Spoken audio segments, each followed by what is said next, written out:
Em nome do Pai, do Filho e do Espírito Santo. Amém. Vinde, Espírito Santo, enchei os corações dos vossos fiéis e acendei neles o fogo do vosso amor. Enviai o vosso Espírito e tudo será criado, e renovareis a face da terra. Oremos. Ó Deus que instruíste os corações dos vossos fiéis com a luz do Espírito Santo, fazei que apreciemos retamente todas as coisas, segundo o mesmo Espírito, e gozemos sempre da sua consolação. Por Cristo, Senhor nosso. Amém. Maria, sede da sabedoria, rogai por nós. São José, rogai por nós. Em nome do Pai, do Filho e do Espírito Santo. Amém. Meu querido irmão, minha querida irmã, seja muito bem-vindo ao nosso canal. Nós estamos percorrendo o nosso itinerário de reflexão sobre o livro dos Provérbios. Dentro desta obra, nós nos encontramos no prólogo, o qual corresponde aos 9 primeiros capítulos. E dentro do prólogo, nós nos encontramos na seção que compreende o capítulo 6, os versículos do 1º ao 19, seção que pode ser intitulada de 4 avisos. Como eu dizia ontem, esses 4 avisos dizem respeito à fiança, à preguiça, à maldade e à perversão do corpo. Nós ainda nos encontramos no que diz respeito ao aviso que diz respeito ao primeiro tema, a fiança. Então, hoje nós vamos meditar Provérbios, capítulo 6, versículo 2, que diz assim para nós: Foste enlaçado pelas sentenças da tua boca, foste apanhado pelas sentenças da tua boca. O autor utiliza aqui a mesma expressão, pelas sentenças da tua boca. Foste enlaçado, foste apanhado. Quantas vezes, meus queridos irmãos e minhas irmãs, nós nos esquecemos que o primeiro vínculo do ser humano com o mundo é exatamente a palavra. Deus criou o mundo pelo Verbo, e a criatura, feita à imagem dele, comunica, promete, jura, compromete-se através da palavra. Mas, como tudo em nós que existe, tudo aquilo que corresponde, que é imagem de Deus, tudo isso pode ser desvirtuado, porque nós trazemos em nós mesmos as marcas do pecado original. Aqueles que receberam o santo batismo tiveram este pecado apagado, mas as consequências desse pecado permanecem.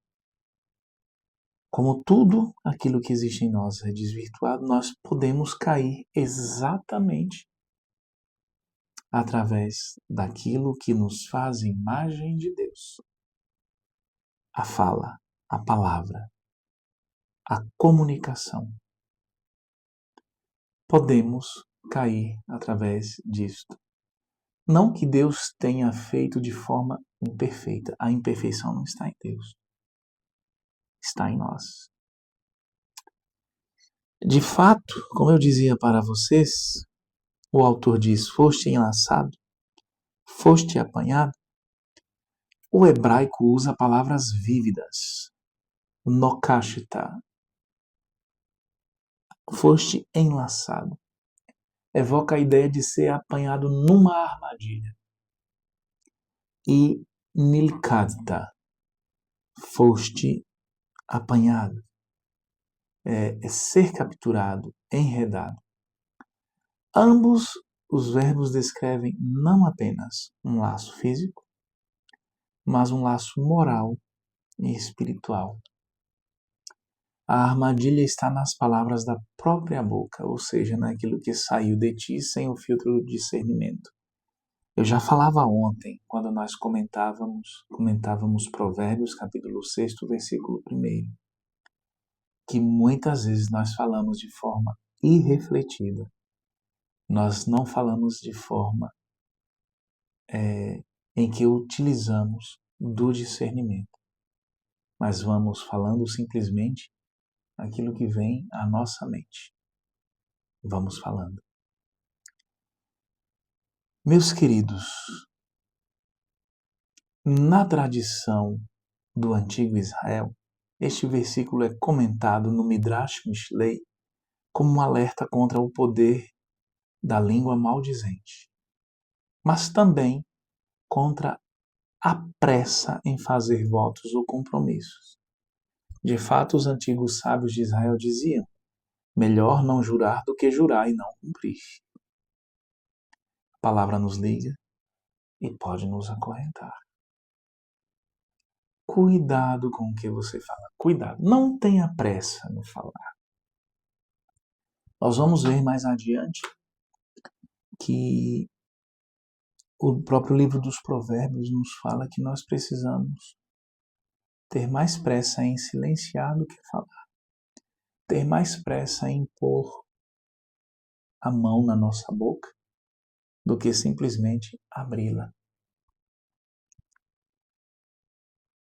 Parar para refletir antes de falar. Eu bato nessa tecla, eu falava nisso ontem.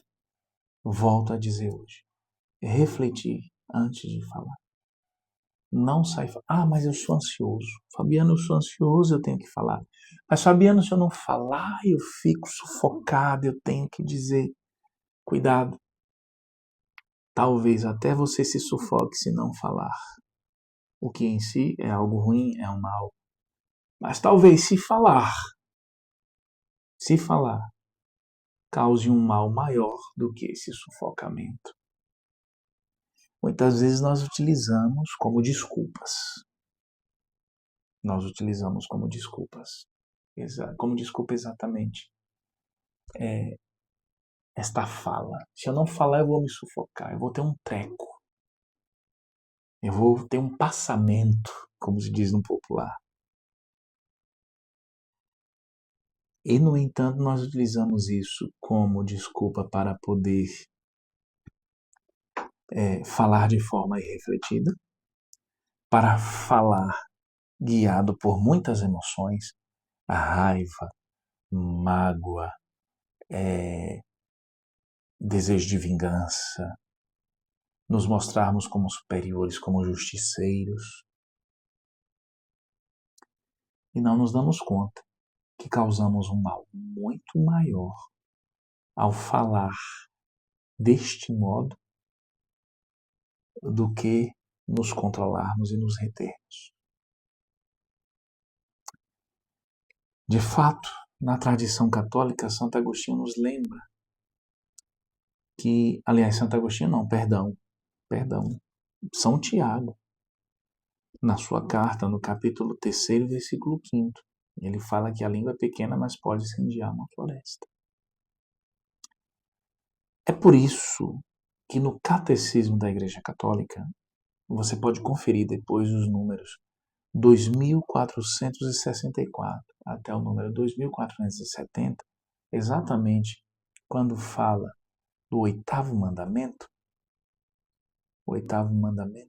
de não levantar falso testemunho. Em resumo, nesses 7 números do Catecismo da Igreja Católica, a Igreja está nos dizendo que a liberdade humana exige a responsabilidade das palavras. Não é porque você é livre que você deve sair dizendo o que bem pensa, o que bem acha, o que bem quer. Cuidado. Liberdade caminha unida à responsabilidade. Você é responsável pelas suas palavras. Eu dizia há alguns dias, certa vez eu li em um post alguém que dizia o seguinte, que o sincero não é aquele que fala tudo o que pensa. Quem fala tudo o que pensa é o tolo, é o nécio, é aquele que não reflete. O sincero é aquele que fala o necessário. Esse é o sincero. Porque a sinceridade, meus queridos, se nós formos analisar este pensamento, a sinceridade está fundamentada não num desejo desordenado de sair vomitando tudo que está dentro de nós. Mas a sinceridade, ela sempre está fundamentada num desejo sincero de edificar, de fazer o bem. Porque a sinceridade anda de mãos dadas com a verdade. E a verdade nunca tem como intenção causar o mal, levar à perdição. Ao contrário, a verdade sempre tem a intenção de salvar, até porque a verdade tem como fonte primeira Deus. Aliás, primeira e única, Deus. Aliás, o próprio Jesus se identifica com a verdade, o próprio Deus se identifica com a verdade. Eu sou o caminho, a verdade e a vida. Ele é a verdade de Deus. A verdade vos libertará, disse Jesus. Então a verdade sempre tem como intuito a libertação. Sempre. Então o sincero é o homem da verdade. Não é o dono da verdade. Porque não existe dono da verdade. A verdade é uma só, é Cristo. Existem pessoas que são alcançadas pela verdade, que se deixaram ser alcançadas pela verdade. E uma vez alcançadas pela verdade, se decidiram, pela mudança de mentalidade, pela conversão, se decidiram por viver de acordo com a verdade, pautado na verdade. Mas essas pessoas, elas não são donas da verdade. Ao contrário, elas são servidoras da verdade. Elas servem a verdade. O sincero é o homem da verdade enquanto servidor da verdade, enquanto amigo da verdade, enquanto caminha ao lado da verdade. Enquanto faz parte do corpo místico da verdade, porque a verdade é Cristo. E se ele é amigo da verdade, a verdade sempre liberta. A verdade nunca é usada como pretexto para trazer à tona para os outros os nossos sentimentos, as nossas emoções, que muitas vezes estão desordenadas, que muitas vezes estão envenenadas. Os nossos sentimentos muitas vezes estão envenenados. Então, o sincero não é aquele que fala tudo o que pensa, tudo que vem à sua mente. Ah, eu sou sincero, eu falo mesmo. Não, isso não é sinceridade. Isso é tolice. Como a gente fala no popular, é burrice. Isso é sair comprando inimigos desnecessariamente. E olha que quando nós falamos a verdade, nós já encontramos inimigos. Imagine agir de forma descompensada, de forma desordenada, sem pesar, sem refletir. Aí é que nós findamos, merecidamente, comprando inimigos. Sim, porque quando nós agimos desse modo, nós estamos agindo de modo a procurar inimigos. Então, busca não ser, não fazer das suas palavras o seu laço. Não fazer das suas palavras o seu laço. Mas para isso você precisa cultivar em sua alma, em seu coração, e aqui eu finalizo, o desejo imenso de corresponder à vontade de Deus. O desejo imenso de